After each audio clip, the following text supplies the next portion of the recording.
Hello friends, good morning. നമ്മുടെ Kerala TV സീരിയലിലേക്ക് എല്ലാവർക്കും സ്വാഗതം. അങ്ങനെ പിങ്കി ഗൗതത്തിൻ്റെ കൂടെ പോകണമെന്ന് പറഞ്ഞ് നിർബന്ധം പറയുക. ഈ സമയത്ത് നീ പോകുന്ന വഴിക്കുന്ന കയറിയാൽ പോരാ, ഒരു 5-10 മിനിറ്റ് പിങ്കിക്ക് വേണ്ടി മാറ്റിവെക്കാൻ പറ്റില്ലേ എന്ന് മോഹിനിയുടെ വക ഒരു ചോദ്യം. ഗൗതം പെട്ട് നിൽക്കുവാണേ. മോഹിനി അവൻ പറഞ്ഞില്ലേ അവൻ്റെ തിരക്കിനെ പറ്റി, അല്ലെങ്കിൽ തന്നെ പിങ്കിക്ക് ഒറ്റയ്ക്ക് പോയാൽ എന്താ കുഴപ്പമൊന്നും ലക്ഷ്മി ചോദിച്ചു. എന്താ പട്ടാളക്കാർ പീരങ്കി കാണിച്ച് പേടിപ്പിക്കോ? അപ്പം ചെറിയമ്മായി ഡൽഹിക്കോ കാശ്മീരിനോ ഒന്നും അല്ലല്ലോ, 5-10 കിലോമീറ്ററിനപ്പുറം തൊട്ടടുത്തുള്ള ഒരു സ്ഥലത്തേക്കല്ലേ എന്ന് പിങ്കി അന്നേരം ലക്ഷ്മിയോട് ചോദിക്കുക. ഇത് കേട്ട് ഗൗതം ഒന്നും മിണ്ടാതെ നിൽക്കുക കേട്ടോ.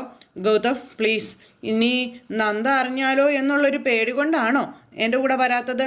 വേണമെങ്കിൽ ഞാൻ അവളെ ഫോൺ വിളിച്ചൊന്ന് കാല് പിടിക്കാമെന്നൊക്കെ പിങ്കി കളിയാക്കി സംസാരിക്കുന്നു. എന്നാലെങ്കിലും എൻ്റെ കൂടെ ഒന്ന് വന്നൂടെ എന്നൊക്കെ ചോദിച്ചു. ഇത് കേട്ടപ്പോൾ ഈ കാര്യത്തിലൊക്കെ അവളുടെ അനുവാദം എന്തിനാ ഗൗതം? നിന്റെ കൂടപ്പിറപ്പിൻ്റെ ഈ ഒരു ആവശ്യത്തിന് നീ ഇത്രയും ടെൻഷൻ അടിക്കേണ്ട കാര്യം എന്താ? നിനക്ക് പോയിക്കൂടെ എന്ന് അരുന്ധതി. ഡൽഹിയിലേക്കോ നീ ഇവളുടെ കൂടെ പോയില്ല. ഇവിടെ മൂക്കിൻ്റെ തുമ്പത്ത് ആ പേപ്പേഴ്സൊക്കെ വന്നിട്ടും ആ കാര്യത്തിന് നിനക്ക് പിങ്കി ഒന്ന് സഹായിക്കാൻ പറ്റിയില്ല എന്നുണ്ടെങ്കിൽ പിന്നെ എന്ത് കൂടപ്പിറപ്പ് സ്നേഹമാടാ നിനക്ക് അവനോടുള്ളത് എന്നും ചോദിച്ച് അങ്ങനെ മാനസികമായിട്ട് ഇതൊക്കെ ചെയ്യുക. നിനക്ക് മനസാക്ഷി ഉണ്ടോന്നൊക്കെ ചോദിച്ച്. ഇനി എൻ്റെ കസിൻ്റെ സ്നേഹത്തിൻ്റെയും മനസാക്ഷിയുടെയും അളവും തൂക്കമൊന്നും നിങ്ങളാരും എടുക്കാൻ നിൽക്കണ്ട, ഞാൻ വരാം, പിങ്കി നിന്ന് വണ്ടിയെ കയറാൻ പറഞ്ഞു ഗൗതം. അപ്പോഴേക്കും പിങ്കിക്ക് ഭയങ്കര സന്തോഷം, മോഹിനിക്കും അരുന്ധതിക്കും ഒക്കെ സന്തോഷം എന്നും പറഞ്ഞ് ഇങ്ങനെ നിൽക്കുക. അപ്പോൾ ചെല്ലും മോളെ, വേഗം ചെല്ലാൻ പറഞ്ഞ് അരുന്ധതി പിങ്കിയെ പറഞ്ഞു വിടുക. അപ്പോൾ ലക്ഷ്മി, എടാ മോനെ, പ്രൈം മിനിസ്റ്ററുടെ സെക്യൂരിറ്റിയുടെ കാര്യമാണ്, അതിൽ അലംഭാവം കാണിച്ചാൽ എങ്ങനെയാണെന്ന് ചോദിച്ചു നമ്മുടെ ലക്ഷ്മി. അപ്പോൾ എന്തായാലും ഗൗതമേട്ടൻ്റെ ഉച്ചക്കഞ്ഞിയുടെ കാര്യം പറയാൻ പ്രൈം മിനിസ്റ്ററെ വിളിക്കാനിരിക്കല്ലേ ചെറിയമ്മ, അതിൻ്റെ കൂടെ പിങ്കി ചേച്ചിയുടെ കാര്യം കൂടി പറഞ്ഞുകൂടെ എന്ന് പറഞ്ഞു ഈ പവിത്ര. മിണ്ടായിരടി, ആരെങ്കിലും നിന്നോട് അഭിപ്രായം ചോദിച്ചോ? വലിയവർ സംസാരിക്കുന്നതിൻ്റെ ഇടയിൽ കയറി സംസാരിക്കരുത് കേട്ടോ എന്ന് പറഞ്ഞ് ലക്ഷ്മി അങ്ങോട്ട് ഒച്ചയെടുത്തു. അപ്പം മോനെ ഗൗതം, പിങ്കി മോളെ നീ പഴംപുരാണം കേട്ടോണ്ട് നിൽക്കാതെ കൊണ്ടുപോയിട്ട് തിരിച്ചു ഒന്ന് ആക്കി തരാമോ എന്ന് അരുന്ധതി അന്നേരം ചോദിക്കുക. പിങ്കി എന്തൊരു സന്തോഷമാണ്, അത് ചിരിച്ചുകൊണ്ട് ഇങ്ങനെ ഇരിക്കണം. ഈ സമയത്ത് വാ പിങ്കി എന്ന് പറഞ്ഞ് ഗൗതം വിളിച്ചുകൊണ്ട് പോകും കേട്ടോ പിങ്കിയെ. അപ്പോഴേക്കും ലക്ഷ്മി പിന്നാലെ പോകാൻ തുടങ്ങി. അപ്പോഴത്തേക്കും വേണ്ട, ശരിയാവത്തില്ലെന്ന് മനസ്സിലാക്കിക്കൊണ്ട് തുള്ളിച്ചാടി നമ്മുടെ ലക്ഷ്മി അകത്തേക്ക് കയറിപ്പോയി. ലക്ഷ്മി അകത്തേക്ക് പോയി കഴിഞ്ഞപ്പം പിങ്കി ഗൗതത്തിൻ്റെ കൂടെ പോയത് നന്ദയുടെ അമ്മായിമ്മയ്ക്ക് ഒട്ടും അങ്ങ് പിടിച്ചിട്ടില്ലെന്ന് മോഹിനി അരുന്ധതിയോട് പറയുക. അല്ല മോഹിനി, അർജുൻ മോൻ്റെ ആ പേപ്പേഴ്സ് മിലിറ്ററി ക്യാമ്പിൽ വന്ന വിവരം ഇതുവരെ അറിയിക്കാതെ ഈ മുഹൂർത്ത സമയത്താണല്ലോ പിങ്കിമോള് നമ്മളെപ്പോലും അറിയിച്ചത് എന്നൊക്കെ പറയുമ്പോൾ അതേ ഏട്ടത്തി, ഗൗതം മോൻ ചോറുണ്ണാനായിട്ട് ഇങ്ങോട്ട് വന്ന് കയറിയതും പിങ്കി ഓടി ആ മുറിയിൽ കയറി ഒരുക്കവും തുടങ്ങിയെന്നുള്ള കാര്യം പറഞ്ഞു മോഹിനി. ഞാൻ ചെന്ന് കാര്യം ചോദിച്ചപ്പോഴാണ് ഇങ്ങനെ കുറേ പേപ്പേഴ്സ് വന്നിട്ടുണ്ടെന്നുള്ള കാര്യം പറഞ്ഞതെന്നുള്ള കാര്യവും പറയാം. അപ്പോൾ ഇതിലെന്തോ കള്ളത്തരം ഉണ്ടല്ലോ എന്ന് പറഞ്ഞു. ഇനിയിപ്പോൾ ഗൗതമേട്ടൻ്റെ കൂടെ പുറത്തു പോകാൻ കള്ളം പറഞ്ഞതാണെങ്കിലോ എന്ന് പവിത്ര പറഞ്ഞപ്പോൾ കയറിപ്പോടി അകത്തെന്നും പറഞ്ഞു പവിത്രയോട് ദേഷ്യപ്പെട്ടു അരുന്ധതി. പവിത്ര അകത്തേക്ക് കയറി പോയി കഴിഞ്ഞപ്പോൾ അരുന്ധതിയും മോഹിനിയും കൂടെ നിന്ന് ആലോചിക്കുക. എന്നാലും പിങ്കി കള്ളം പറഞ്ഞതായിരിക്കുമോ എന്നൊക്കെ ഇങ്ങനെ നിന്നേ. അപ്പോൾ മിക്കവാറും കള്ളം പറഞ്ഞത് തന്നെ ആയിരിക്കും എന്നുള്ളൊരു ഇതിൽ തന്നെ അവർ നിൽക്കുന്നു. ഇത് കഴിഞ്ഞതിന് ശേഷം പിന്നെ പിങ്കിയും ഗൗതവും പോകുന്നു. ഗൗതത്തിൻ്റെ മുഖത്തു നിന്ന് കണ്ണെടുക്കാതെ പിങ്കി ഇങ്ങനെ നോക്കിക്കൊണ്ടേ ഇരിക്കുക ഗൗതത്തിനെ തന്നെ. ഗൗതം ആണെങ്കിൽ മൈൻഡ് ചെയ്യുന്നില്ല. അപ്പോൾ എന്തിനാ ഗൗതം ഇങ്ങനെ മസിൽ പിടിക്കുന്നത്? എന്തെങ്കിലും ഒന്ന് മിണ്ടിക്കൂടെ എന്ന് പിങ്കി ചോദിച്ചു. അപ്പോൾ എന്താ ഞാൻ മിണ്ടേണ്ടത്? പിങ്കി എങ്ങോട്ടാണ് പോകുന്നതെന്ന് ചോദിക്കണോ, അതോ എന്തുണ്ട് പിങ്കി വിശേഷം എന്ന് ഞാൻ അന്വേഷിക്കണോ? അപ്പോൾ അതൊക്കെ മാത്രമേ എന്നോട് മിണ്ടാനുള്ള ഗൗതത്തിന്, വേറെന്താ? അതിനപ്പുറം എന്തെങ്കിലും ഉണ്ടെങ്കിൽ പിങ്കിക്ക് എന്നോട് മിണ്ടാവല്ലോ എന്ന് പറഞ്ഞു. നന്ദയുമായി അന്ന് പോയപ്പോഴും ഇങ്ങനെ ഒന്നും മിണ്ടാതെ കുത്തിവീർപ്പിച്ചിരിക്കുകയായിരുന്നല്ലോ ഗൗതം, ആണോ എന്ന് ചോദിച്ചു. എത്ര കാലമായി ഗൗതം ഞാനിങ്ങനെ പുറലോകമൊക്കെ ഒന്ന് കണ്ടിട്ട് എന്ന് പിങ്കി ഗൗതത്തിനോട് പറയാം. ഗൗതം ഒന്നും മൈൻഡ് ചെയ്യുന്നില്ല കേട്ടോ. കല്യാണത്തിന് മുൻപ് പപ്പ എന്നെ കൊണ്ടുപോകുമായിരുന്നു ചുറ്റിക്കറങ്ങി കാഴ്ചകളൊക്കെ കാണിക്കാനും ജോളി അടിക്കാനും ഒക്കെ ആയിട്ട്. പക്ഷേ കല്യാണം കഴിഞ്ഞതോടെ എനിക്ക് വെറും നഷ്ടസ്വപ്നങ്ങളായി മാറിക്കഴിഞ്ഞെന്നും പറഞ്ഞ് പിങ്കി സങ്കടപ്പെടുന്നു. വിവാഹ പിറ്റേന്ന് ഭർത്താവ് തനിച്ചാക്കി പോയൊരു പെണ്ണ് ആർക്കൊപ്പം പോകാനാണ് എന്നൊക്കെ ഇങ്ങനെ ചോദിക്കണം. ഗൗതം അതിനൊന്നും മിണ്ടുന്നില്ല. അവളുടെ ഉള്ളിലെ കൊച്ചു കൊച്ചു മോഹങ്ങൾ അവൾ ആരോട് പറയാനാണ് എന്നൊക്കെ ചോദിക്കുക. ഗൗതം കമാന്നൊരക്ഷരം മിണ്ടുന്നില്ല. സത്യത്തിൽ ലോകത്തിലെ ഏറ്റവും നിർഭാഗ്യവതിയായ പെണ്ണാണ് ഞാൻ, അല്ലേ ഗൗതം എന്നും പിങ്കി ചോദിക്കണം. അതിനും ഗൗതം ഒന്നും മിണ്ടുന്നില്ല. ഗൗതം, എനിക്ക് വല്ലാണ്ട് ദാഹിക്കുന്നുണ്ട്, അതെ നമുക്ക് ഓരോ ഇളനീര് കുടിച്ചാലോ എന്ന് ചോദിച്ചു. അപ്പോൾ എനിക്ക് കരിക്ക് വലിയ ഇഷ്ടമാണെന്നും പിങ്കി ഗൗതത്തിനോട് പറയാം. ഇതിപ്പോൾ ഈ ഭാഗത്തൊന്നും കരിക്ക് കടയുള്ളതായിട്ട് തോന്നുന്നില്ല എന്നും പറഞ്ഞിങ്ങനെ നിൽക്കുമ്പം ആ ജംഗ്ഷനിൽ കരിക്ക് കടയുണ്ട്, നമുക്ക് അവിടെ ചെലവ് കുടിക്കാമെന്നും പറഞ്ഞു. ദാഹിക്കുന്നതിന് ഇളനീര് വാങ്ങിത്തരുന്നത് പോലും ഇറിറ്റേഷൻ ആണല്ലേ എന്ന് പിങ്കി ചോദിക്കുക ഗൗതത്തിനോട്. എന്നും പറഞ്ഞ് ഗൗതം ഇങ്ങനെ ഇരിക്കുക കേട്ടോ. ആ ജംഗ്ഷൻ എത്തട്ടെ, വാങ്ങിത്തരാമെന്ന് പറഞ്ഞ് ഗൗതം വണ്ടിയിലിരിക്കുന്നു. അങ്ങനെ അവിടെ ഇറങ്ങി ചേട്ടൻ്റെ കയ്യിൽ നിന്ന് ഇളനീര് വാങ്ങിച്ച് കുടിക്കുന്നു. രണ്ടുപേരും നിൽക്കുന്ന സമയത്ത് രാമേശ്വരത്ത് വെച്ച് എന്നെ ബൈക്കിൻ്റെ പിന്നിലിരുത്തി ഗൗതം എവിടെയൊക്കെ കൊണ്ടുപോയിട്ടുണ്ടെന്ന് ഓർമ്മയുണ്ടോ എന്ന് ചോദിച്ചു. എന്തൊക്കെ കാഴ്ചകളിലൂടെ നമ്മൾ രണ്ടുപേരും പോയിട്ടുണ്ടെന്ന് അറിയാവോ എന്ന് ചോദിച്ചു. ഓർക്കുമ്പോൾ കൊതി തോന്നുകയാണെന്നൊക്കെ പിങ്കി പറയാം. പിന്നെ നഷ്ടം നൊമ്പരവുമാണെന്നൊക്കെ പറഞ്ഞപ്പോൾ ഗൗതം ഇങ്ങനെ നോക്കുവാട്ടോ. ഇതുപോലെ പുറത്തിറങ്ങാൻ ഇന്ന് ഭാഗ്യത്തിന് ഇങ്ങനൊരു അവസരം വീണ് കിട്ടി. നാളെ മുതൽ ഇനി ആ വലിയ വീട്ടിലെ 4 ചുമരുകൾക്കുള്ളിൽ എൻ്റെ ജീവിതം അടയ്ക്കപ്പെടില്ലേന്ന് ചോദിച്ചു. അപ്പോൾ പ്രിയജിയും പവിത്രയൊക്കെ കൂട്ടിയിടയ്ക്കൊന്ന് ഔട്ടിങ്ങിന് പോയിക്കൂടെ എന്ന് ചോദിച്ചപ്പോൾ നന്നായി, വലിയമ്മയെ സമ്മതിച്ചിട്ട് വേണ്ടേ, ഇപ്പോൾ അർജുൻ്റെ പേപ്പറിൻ്റെ കാര്യമായതുകൊണ്ടാണ് ഇന്നിങ്ങനെ പുറത്ത് പോരാനൊരു അനുവാദം തന്നെ കിട്ടിയെന്ന് പിങ്കി അന്നേരം പറഞ്ഞു. അപ്പോൾ വെയിറ്റ് ചെയ്യും, നമുക്ക് പോകാമെന്ന് പറഞ്ഞു. വാ, അപ്പോൾ ഞാൻ ലേറ്റ് ആവുകയാണെന്ന് പറഞ്ഞു. അപ്പോഴേക്കും അയ്യോ പോവല്ലേ, നമുക്കൊരു സെൽഫി എടുക്കാമെന്ന് പറഞ്ഞു പിങ്കി.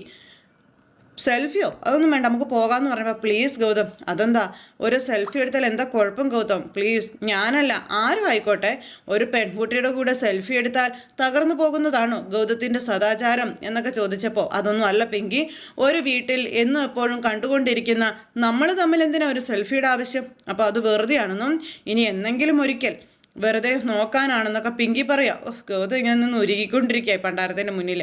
അല്ല, ACP ഗൗതം മഹേശ്വരന് അത്രയ്ക്ക് ഭയമാണെങ്കിൽ വേണ്ട കേട്ടോ. ഭയോ? എന്തു ഭയം? യു ക്യാരിയർ എന്ന് പറഞ്ഞു ഗൗതം. അപ്പോഴത്തേക്കും പിങ്കി ഫോട്ടോ എടുത്തു കഴിഞ്ഞു. അങ്ങനെ രണ്ടുപേരും കൂടെ കുറേ സെൽഫിയൊക്കെ എടുത്തു. അപ്പോൾ അങ്ങനെ എടുത്തു കഴിഞ്ഞപ്പം ഗൗതം ഓർക്കുന്നുണ്ടോ അന്ന് രാമേശ്വരത്ത് വെച്ച് 2 കടലുകൾക്കിടയിലൂടെ ധനുഷ്കോടിയിലേക്ക് നമ്മൾ പോയത്? ഗൗതം ഒന്നും മിണ്ടുന്നില്ലേ? ആ കടൽ കാഴ്ച ഇപ്പോഴും എൻ്റെ മനസ്സിലുണ്ടെന്നും അത് വല്ലാത്തൊരു നൊസ്റ്റാൾജിയാണെന്നും അന്ന് മുതലാണെന്ന് തോന്നുന്നു കടലിനോട് എനിക്ക് ഒരുപാട് പ്രണയം തോന്നിയതെന്നൊക്കെ പറഞ്ഞപ്പോൾ പിങ്കി എന്താ ഉദ്ദേശിക്കുന്നതെന്ന് ചോദിച്ചു ഗൗതം. ഗൗതത്തിൻ്റെ പ്രണയമോ എനിക്ക് നഷ്ടപ്പെട്ടു പോയി. ഇപ്പോൾ ഞാൻ പ്രണയിക്കുന്ന എൻ്റെ കടലിനെ ഞാനൊന്ന് കണ്ടോട്ടെ എന്നൊക്കെ ഗൗതത്തിനോട് ഇങ്ങനെ പിങ്കി പറയുന്നു. ഗൗതം ഇങ്ങനെ അങ്ങോട്ടും ഇങ്ങോട്ടും നോക്കി നിൽക്കുക. എന്നെ ഒന്ന് കടപ്പുറത്ത് കൊണ്ടുപോകാമോ പ്ലീസ് എന്നൊക്കെ പിങ്കി പറഞ്ഞപ്പോൾ എന്താ പിങ്കി ഇത്? പിങ്കിക്ക് പോകേണ്ട പാങ്ങോട് മിലിറ്ററി ക്യാമ്പിനേക്കല്ലേ, കടപ്പുറത്തേക്കാണോ എന്ന് ചോദിച്ചപ്പോൾ ഞാൻ മറ്റൊന്നും ഗൗതത്തിനോട് ആവശ്യപ്പെട്ടില്ലല്ലോ, എൻ്റെ ആ കൊച്ചു മോഹം പിന്നെ ഞാൻ ആരോട് പറയും ഗൗതം എന്ന് ചോദിക്കുന്നു പിങ്കി. അത് സാധിച്ചു തരാൻ ഇപ്പോൾ അർജുനുണ്ടോ എൻ്റെ കൂടെ? ഇല്ലല്ലോ പിങ്കി. എനിക്കൊപ്പം കടൽക്കരയിലേക്ക് നടക്കാനുള്ള ബുദ്ധിമുട്ട് കൊണ്ടാണെങ്കിൽ ഗൗതം പേടിക്കൊന്നും വേണ്ട. ഗൗതം വണ്ടിയിലിരുന്നാൽ ഞാൻ തനിയെ കടൽ തീരത്തോടെ നടന്നോളാം, അതിൽ നടന്ന് ഞാൻ കടൽ കണ്ടോളാം. ഇതെന്തൊരു ശല്യമാണെന്ന് ഗൗതം അന്നേരം. Please Gautham, please Gautam.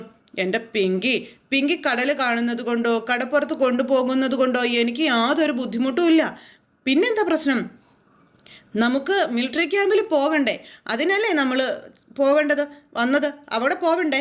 അപ്പോൾ എനിക്കിപ്പോൾ കടൽ കാണുന്ന പ്രധാനമെന്ന് പിങ്കി നേരം ഗൗതത്തിനോട്. ഇവൾക്ക് വട്ടാണെന്ന് ഓർത്ത് ഗൗതം ഇങ്ങനെ നിൽക്കുക.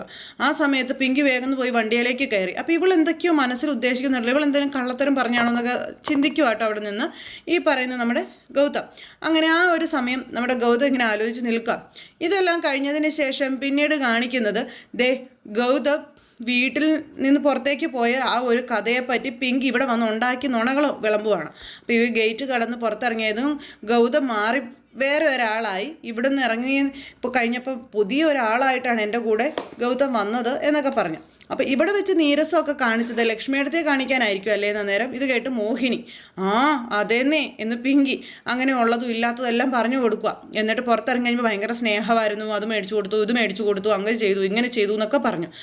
എന്നിട്ടേ എന്നോട് പറയാം, അന്ന് ഡൽഹി യാത്ര മുടങ്ങിയതിൻ്റെ പ്രായശ്ചിത്തമായിട്ട് പിങ്കി എന്ത് വേണമെങ്കിലും എന്നോട് പറഞ്ഞു, അതൊക്കെ ഞാൻ സാധിച്ചു തരാമെന്ന്. കണ്ടോ നോട്ട് ദ പോയിന്റ്, എന്ത് വേണമെങ്കിലും എന്നാ പറഞ്ഞത്, എന്ത് വേണമെങ്കിലും എന്ന് പവിത്ര പറഞ്ഞപ്പം എന്നിട്ട് മോളെന്താ പറഞ്ഞു എന്ന് ചോദിച്ചു മോഹിനി. എനിക്കൊന്നും വേണ്ടാന്ന് ഞാൻ ആദ്യമേ തന്നെ പറഞ്ഞു, പക്ഷേ ഗൗതം സമ്മതിക്കണ്ടേ, നിർബന്ധിച്ചുകൊണ്ടേ ഇരിക്കുകയായിരുന്നു എന്നും പറഞ്ഞുകൊണ്ട് ഇങ്ങനെ ഓരോന്ന് പറയണു. അപ്പോൾ അങ്ങനെ പറഞ്ഞപ്പോൾ ഗൗതത്തെ ഇവർക്കറിയാവോ?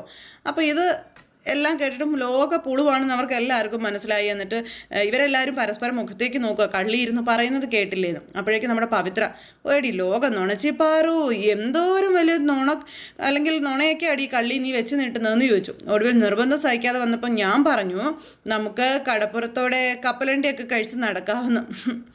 അങ്ങനെ ഞങ്ങൾ കുറേ നേരം കടപ്പുറത്തോടെ ഇങ്ങനെ കാറ്റുകൊണ്ട് നടന്നെന്നുള്ള കാര്യം പറഞ്ഞു പിങ്കി. അയ്യോ എന്നും പറഞ്ഞ് ഭയങ്കര സന്തോഷം അഭിനയിക്കുക ഇവരെല്ലാവരും വരുന്നേ. അപ്പോൾ ഗൗതമിനോട് ചോദിക്കുക, എന്നാൽ നമുക്കൊരു ഫിലിമിന് പോയാലോ എന്ന്. പക്ഷേ അത് ഞാൻ സമ്മതിച്ചില്ല എന്ന് നമ്മുടെ പിങ്കി അന്നേരം പറഞ്ഞു. അത് ശരിയല്ലല്ലോ അങ്ങനെ പോകുന്നത്. അപ്പം എന്ത് ശരികേട്? ഒരു ശരികേടും ഇല്ല കേട്ടോ. നമ്മുടെ മനസ്സിൽ കളങ്കുണ്ടാകരുത്, അത്രേ ഉള്ളൂ എന്ന് മോഹിനി പറഞ്ഞപ്പോൾ, അല്ല പിങ്കി ചേച്ചി, മുല്ലപ്പൂ മേടിച്ചേ തലയിൽ ചൂടിച്ച് തന്നില്ലേ എന്ന് ചോദിച്ചു പവിത്ര. അത് കേട്ടപ്പോൾ പിങ്കി ഇങ്ങനെ ചമ്മിയിരിക്കുക. അപ്പോഴത്തേക്ക് മോഹിനി പവിത്ര ഇങ്ങനെ തുറച്ചു നോക്കുവാണേ, അതുപോലെ തന്നെ അരുന്ധതിയും. അല്ല, അന്ന് നന്ദേച്ചുമായിട്ട് പോയപ്പോഴേ മുല്ലപ്പൂലായിരുന്നല്ലോ ക്ലൈമാക്സ്, അതുകൊണ്ട് ചോദിച്ചു പോയതാട്ടോ എന്നും പറഞ്ഞുകൊണ്ട് ഇങ്ങനെ നമ്മുടെ പവിത്ര പിങ്കിയെ കളിയാക്കി. പിന്നെ അരുണേട്ടൻ എന്നെ വിളിക്കുന്നുണ്ടേ എന്നും പറഞ്ഞ് അരുൺ അങ്ങോട്ടേക്ക് പോയി കഴിഞ്ഞപ്പോഴേക്കും പിന്നെ എന്ന് വെച്ചാൽ പുറമേ കാണിക്കുന്ന പിണക്കമൊന്നും ഗൗതത്തിന് മോളോട് അകമയില്ലെന്ന് ചുരുക്കം അല്ലേ എന്ന് മോഹിനി പവിത്ര പോയി കഴിഞ്ഞപ്പോൾ ചോദിക്കുക പിങ്കിയോട്. അതെന്ന് പിങ്കിയും പറഞ്ഞു. അല്ല, പിങ്കിയോട് എന്തിനാ മോഹിനി ഗൗതം മോന് പിണക്കം തോന്നേണ്ട കാരണം? വിധിയോടല്ലേ ഇവർക്ക് രണ്ടുപേർക്കും പിണക്കം അല്ലേ? പിന്നെ സ്വന്തം ജാതകങ്ങളോടും. ആ ജാതകം ശരിയായിരുന്നെങ്കിൽ ഇവർ തമ്മിൽ ഒന്നിക്കില്ലായിരുന്നു എന്ന് ചോദിച്ചുകൊണ്ട് പിന്നെ വീണ്ടും വീണ്ടും ഇങ്ങനെ എടുത്തിടുക.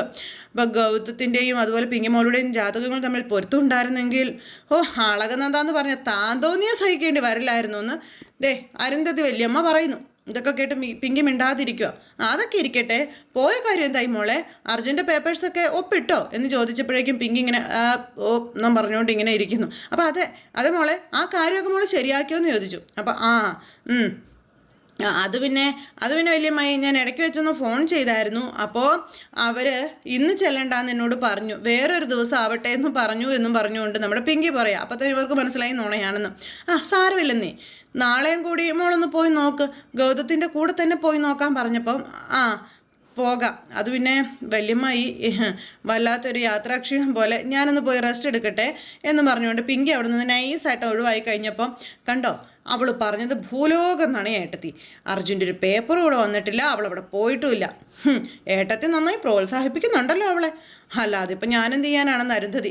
ഇവളെ ഇവിടെ പിടിച്ചു നിർത്താനുള്ള ആകെ പാടെയുള്ള പച്ചപ്ലാവില അത് ഗൗതമോൻ മാത്രമാണെന്നുള്ള കാര്യം അരുന്ധതി മോഹിനിയോട് പറയണു.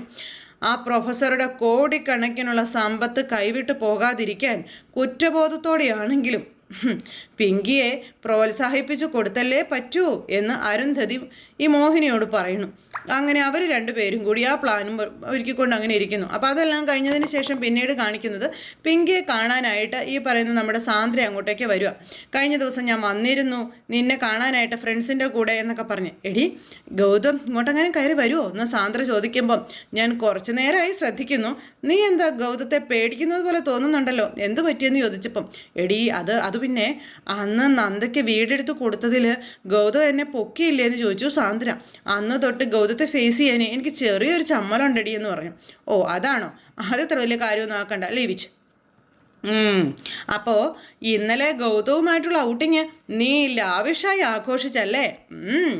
ഉണങ്ങിയ ഒരവസ്ഥയാണെങ്കിലും കുഴപ്പമൊന്നും ഉണ്ടായിരുന്നില്ലെന്നും പറഞ്ഞാൽ ഫോൺ എടുത്ത് അങ്ങ് കാണിച്ചു കൊടുത്തു. എന്നിട്ട് അതിൽ സെൽഫി എങ്ങനെയുണ്ടെന്ന് ചോദിച്ചപ്പം എന്ന് പറഞ്ഞ കൂട്ടുകാരി, ഈ ചാറ്റൽ മഴയൊന്നും പോരെ പിങ്കി, ഇന്നലെ ഇടിച്ചു കുത്തിയുള്ള പെരുമഴ തന്നെ വേണമെന്ന് സാന്ദ്ര കൂട്ടുകാരിയോട് പറയുക. എന്നാലേ നന്ദയുടെ ചങ്കയിൽ തറയ്ക്കും, അവൾ ഇവിടെ നിന്ന് പെട്ടിയും കിടക്കയും എടുക്കുമെന്നും സാന്ദ്ര പറഞ്ഞു കൊടുക്കുവാണ്. അതെ, അതിന് വെറുതെ ഇങ്ങനെ ഗൗതത്തിൻ്റെ കൂടെ ചുറ്റിക്കറങ്ങിയത് കൊണ്ടോ കൂട്ടത്തിൽ 2 സെൽഫി എടുത്തത് കൊണ്ടോ ഒന്നും ആയില്ല എന്നും പറഞ്ഞ് കുറെ കൂടി ഇഴുകി ചേരണമെന്നും പറയുക സാന്ദ്ര. നടന്നത് തന്നെ, പിന്നെ അത് ഗൗതം അല്ലാതിരിക്കണം ആള്. എടി നീ മനസ്സ് വെച്ചത് നടന്നിരിക്കും എന്ന് പിങ്കിയോട് കൂട്ടുകാരി. നീ കോളേജിൽ വെച്ച് നല്ല നടിക്കുള്ള പ്രൈസൊക്കെ വാങ്ങിച്ചിട്ടുള്ളതല്ലേ, നിന്നെ കൊണ്ട് അത് ഈസി ആയിട്ട് നടക്കില്ലേ എന്ന് ചോദിച്ചപ്പോൾ നീ എന്താ ഉദ്ദേശിക്കുന്നതെന്ന് ചോദിച്ചു പിങ്കി സാന്ദ്രയോട്. എടി സംഭവം സിമ്പിളാ, നീ ഒരു പ്രാവശ്യം കൂടി ഗൗതത്തിനെയും കൂട്ടി ഈ വീട്ടിൽ നിന്ന് ഔട്ടിങ്ങിന് പോകണം. അന്ന് വെറുതെ കരുക്ക് കുടിച്ചും സെൽഫി എടുത്തൊന്നും ഇരുന്നാൽ പോരാ, ഗൗതത്തിനോടൊപ്പം നീ ഇങ്ങനെ യാത്ര ചെയ്തു പോകുമ്പോൾ പെട്ടെന്ന് നിനക്ക് ഫിക്സ് വരണം. അയ്യോ ഫിക്സോ? നീ എന്തൊക്കെയാ പറയുന്നേ? ഇതെന്താടി? എടി ഫിക്സ് വന്നാതായി നീ അഭിനയിക്കണം എന്നാ പറഞ്ഞത് എന്ന് പറഞ്ഞാൽ ഗൗതത്തിൻ്റെ മുന്നിൽ അഭിനയിച്ച് അത് ഫലിപ്പിച്ചെടുക്കണം, ഗൗതം അത് വിശ്വസിക്കണം. എടി ഞാൻ ഡീറ്റെയിൽ ആയിട്ട് നിന്നോട് കാര്യങ്ങൾ പറഞ്ഞു തരാമെന്ന് പറഞ്ഞ് കൂട്ടുകാരി എല്ലാം വള്ളി പുള്ളി വിടാതെ പറഞ്ഞു കൊടുക്കുക. ഇതൊക്കെ കേട്ട് ഇങ്ങനെ ആസ്വദിച്ച് നിൽക്കുവാണ് നമ്മുടെ പിങ്കിക്ക് അത് ഭയങ്കര ഒരു ഐഡിയ ആയിട്ടാണ് തോന്നിയത്. അങ്ങനെ അതെല്ലാം കഴിഞ്ഞു. ഗൗതത്തിനെയും കൂട്ടിക്കൊണ്ട് പിങ്കി പിറ്റേ ദിവസം പുറത്തേക്ക് ഇറങ്ങി, അതും കാറിൽ. രണ്ടുപേരും കൂടി അങ്ങനെ ഇരിക്കുക. അങ്ങനെ രണ്ടുപേരും കൂടി ഇരിക്കുന്ന സമയത്ത് ഗൗതം ഈ പിങ്കിയെ മൈൻഡ് ചെയ്യുന്നേ ഇല്ല. പിങ്കി ഇങ്ങനെ ഇടയ്ക്കിടയ്ക്ക് നോക്കുന്നുണ്ട് ഗൗതത്തിനെ.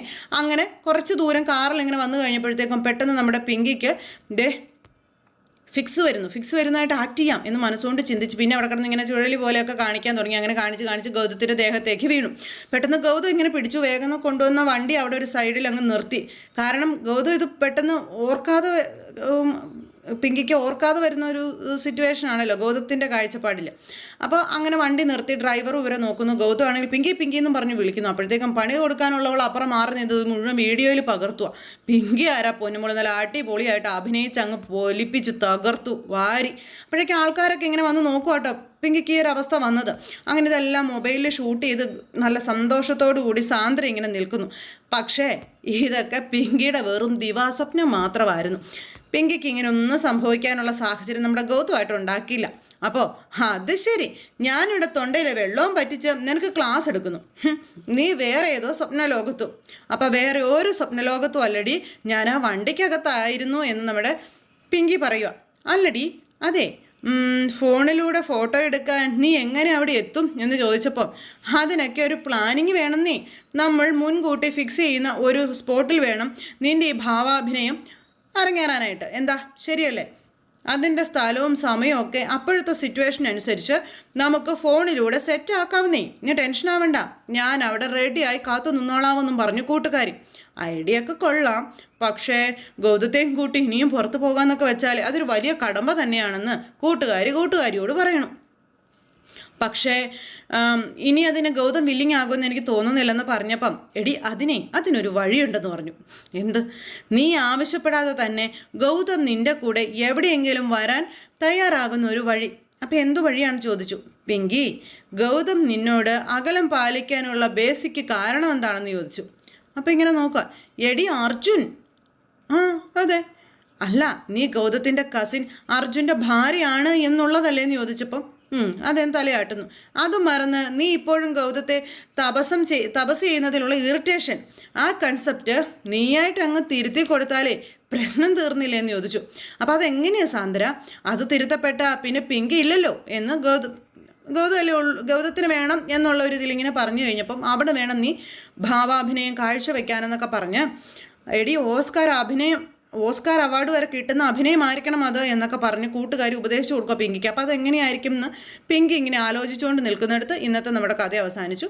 അപ്പോൾ എല്ലാവരും കാത്തിരുന്ന് കാണുക. എല്ലാവർക്കും നല്ലൊരു ദിവസം ആശംസിക്കുകയാണ്. എന്തായാലും പിങ്കിയുടെ ദിവാസ്വപ്നം അത് വെറും എന്താ പറയുന്നത്, കാറ്റിൽ പറക്കുന്ന പ്ലാവില പോലെ ആയി പോകും. പിങ്കിയുടെ ഒരടവും നടക്കില്ല.